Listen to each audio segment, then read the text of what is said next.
آیا تاسو نسئ کولی په انګلیش کې د یو چا نوم ولیکئ؟ آیا تاسو نسئ کولی په انګلیسي باندې هره جمله ولیکئ؟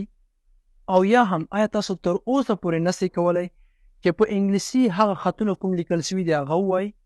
دغه شانته دې ته ورته نورې داسې ډېرې پوښتنې شته ستاسو په ذهن کې وګرځي چې نن به تاسو په همدې ویډیو کې تر پایه پورې زده کړئ او هغه هم فقط په 5 دقیقو کې. تر هر څه دمخه راځو نن تاسو ته تر ټولو مهم او یو جالب درس راوړم کوم چې تاسو به وکولی سئ د دغه ویډیو په ذریعې سره هر ډول انګلیسي خطونه که تا له دې څخه مخکې چېرته لوستلي هم نه وي خو صرف او صرف چې تر ټولو مهم د هغه د انګلیسي توري دي. فقط که چیرې ستا انګلیسي توري زده وي نو ته کولی سې د دغه ویډیو تر پای کتلو پورې په هر څه باندې پوه سې، هغه که د انګلیسي خط لیکل وي، د انګلیسي نومونه لیکل وي او یا هم داشانته نورې مجلې او یا هم د مقالو انګلیسي لوستل وي. خو بیا هم زه تاسو ته یم مخکې له دې چې تاسو دا ویډیو وګورئ در سره او مخکې له دې نه باید تاسو د انګلیسي الفبا توري له معنا له هر څه سره زده کړئ او وروسته د هغې نه تاسو بیا دې ویډیو ته راسئ. که مو چیرې زده نه کړه بیا هم کولی سئ تاسو خپل نظرونه مو سره په کمنټ کې شریک کړئ. زه درس شروع کولو نه مخکې زه تاسو ته بیا هم وایم کولی سئ تاسو زموږ تیر پلی لیست ته لاړ سئ انګلیسي ابتدایي درسونه چې زه لاندې ډسکرپشن کې هم پرېږدم پورته هم تاسو سره لینک شریکوم فقط ورسئ او ټول درسونه له هغه ځای څخه تعقیب کړئ. نیمز رایټینګ د انګلیسي نومونو لیکل دي. صحیح شو. نن سبا که تاسو وګورئ که په یو دفتر کې هم ناست وي تا ته یو څوک راځي خپل نوم ورته به هغه لیکي. یعنې د نومونو لیکل تر ټولو یو اساسي او مفهومي او بنیادي کار ده. که چېرته دا نومونه زده کړې نو ته کولی سې د انګلیسي هغه جملې هم په اسانه طریقې سره ووایې. له ټولو نه مخکې موږ د دې لپاره یو فورمول جوړوو. دا فورمول موږ جوړ کړی دی د همدغه انګلیسي نومونه څنګه ولیکو. هغه فورمول داسې دی که نه چې موږ تاسو به یو نوم راخلو، هغه نوم به موږ تاسو په 3 کټګوریو تقسیمو چې زور زیر پیښ یعنې زبر زیر پیښ.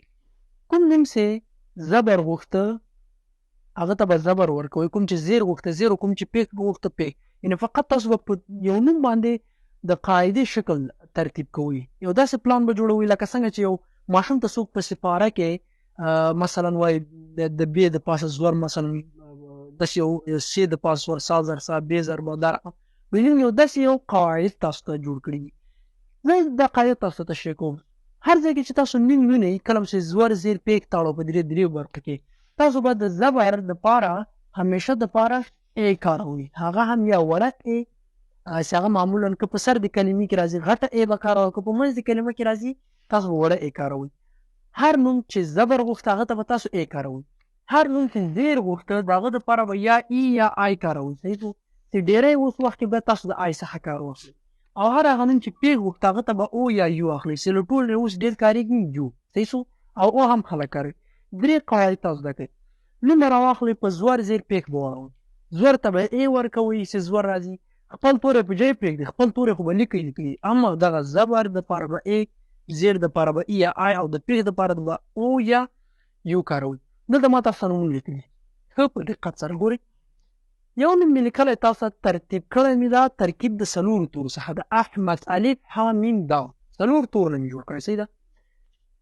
اول مخکې له دې چې موږ تاسو دغه نوم په زور زیر پیښ واړو فقط تاسو به دغه 4 تورې وګورئ چې الف معنا په انګلیش کې و ای، د ح معنا و اچ، د میم معنا و ام او د دال معنا و ډي. دا خو به تاسو ضرور لیکئ په خپل وخت. د دې نه تر ټولو یو څه چې ډېر مهم دی هغه د زور زیر دی. احمد که تاسو وګورئ ا الف زبر راځي که نه ګورئ حرکت باندې یو تور راغی نو د الف زبر شو او د ح سره په عام اصطلاح موږ تاسې وایي چې وجنګېده که نه.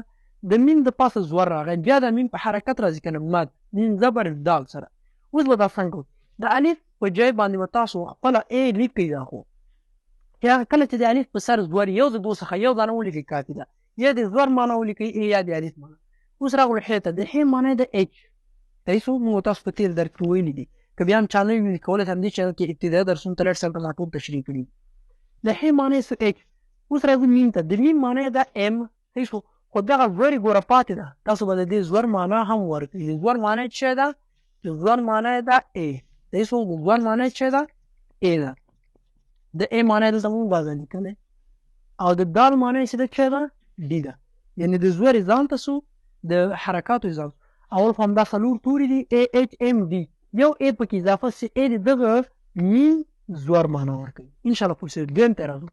دویم موږ تاسو له رحیم اول خو به تاسو دا وګورئ ری ح یا میم دا خو باید تاسو ولیکئ چې د ری معنا ار ده، د ح معنا اچ ده، د یا معنا ای ده، د میم معنا ام ده. دا خو باید د هر چا زده چې دا هغه توري دي. موږ تېر درس کې اوس به یو څه ته چې تاسو ډېر ګورئ زوار زیر پیغ په نظر کې نیسئ.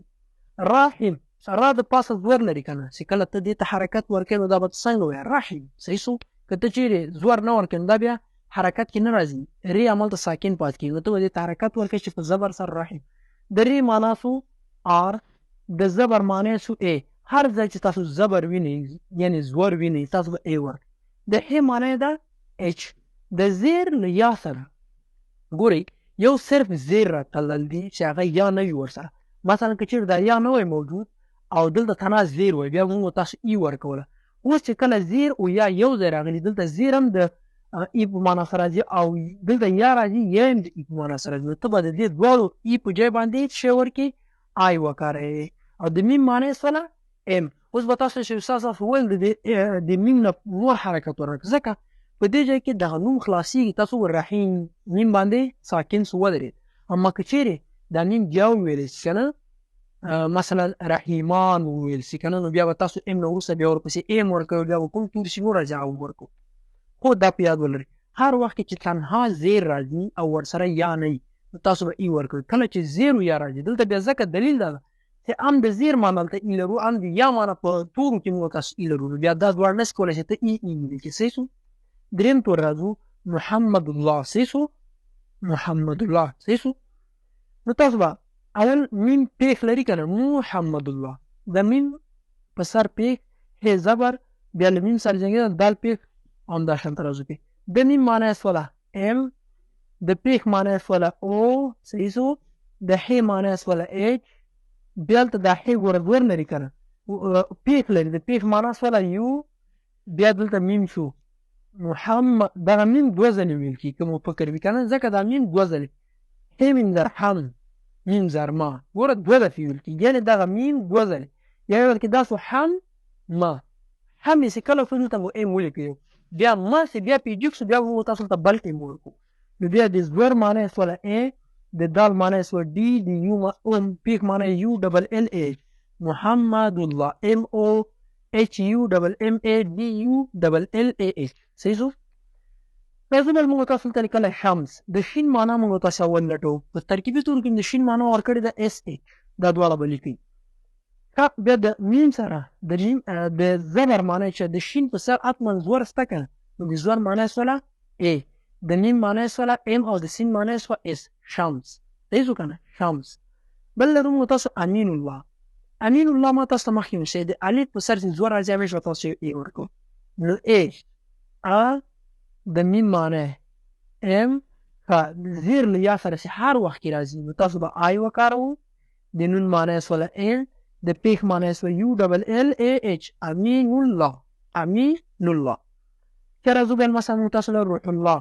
د ری معنی ده آر، د پیخ معنی سوله او، د ح معنی سوله اچ همدا شانته یو ډبل ال ای اچ روح الله. صحیح شو. یو ډېره اسانه طریقه ده فقط تاسو یو نوع تمرکز ته ضرورت لري. څنګه تمرکز؟ ته باید اول لاړ ته تېر درس ته که چېرې ته نوی په دې ویډیو کې ته باید لاړ شې زموږ همدې چینل کې تېر درس ته.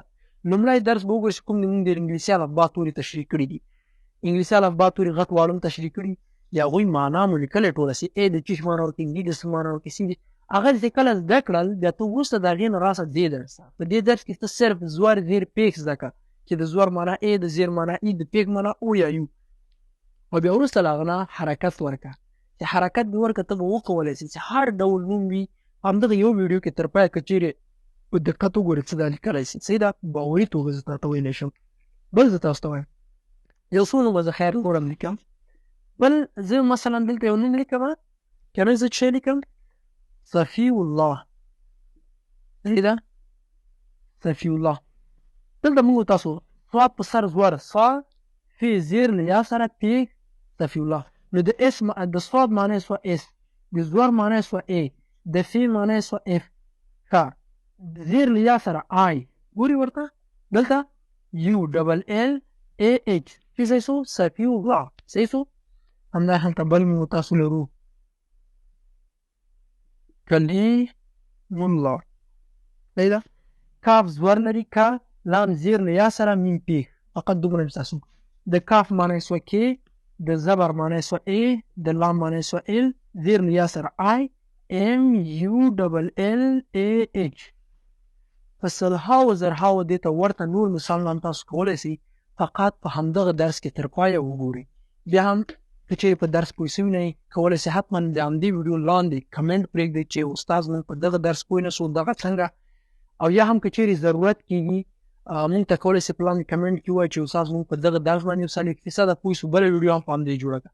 زه به راتلونکې ویډیو بیا په همدې درس باندې جوړه کړم. او که چیرې تاسو انشاءالله پوه شوي، حتما کمنټ کې خپله نظریه شریکه کړئ زموږ سره چې موږ دغه درس باندې پوه شو او موږ بالاخره د دغه ویډیو تر پایه باندې په هر څه باندې پوه شو. بیا هم تر بلې ویډیو چې زه راځم، تاسو ټول پاک لوی بخښونکی خدای سپارم. تر بیا ښې چارې اوس مهال خدای پام.